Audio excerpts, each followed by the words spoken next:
Her kudiçe mercen jiyana li Tirkiye girantir dibe. Li gorî amarê nûyên Sendîqeya Karê Dewletê ya Hevgirtî, sînorê birçîbûnê 9796 yani $525 asta xîzaniya malbateka çarkesî jî wekî 26994 lîre yani $1405 hatiye tomar kirin. Dibin van şert û mercên giran de gelo karkerên Kurd yên înşatan debara jiyana xwe çawa dikin. Aziz Kaya karkerê 33 salî ku xwedî sê zarokan e û di sala 2004 de hatiye Stenbolê dibêje. Ji bo wan debara jiyanê gelekî zehmet e. Ew duêma tirsîdene ku sibê birçî bimînin.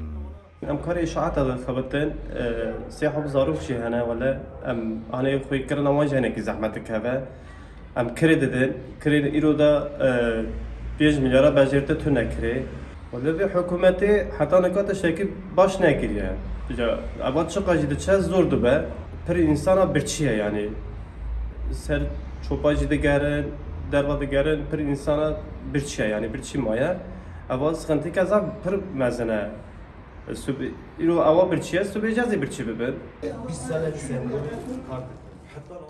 Fikret Özdemirê 36 salî ku ew jî xwedî sê zarokan e ji bajarê Erzurumê 20 sal berê derketiye û hatiye Stenbolê. Tekoşîna man û nemanê dide ji bihabûna jiyanê. Karê me zaten berçava e qedencek me wisa em bêjin em qeden dikin geçim dikin ne derê we wala em nûzik dixebitin.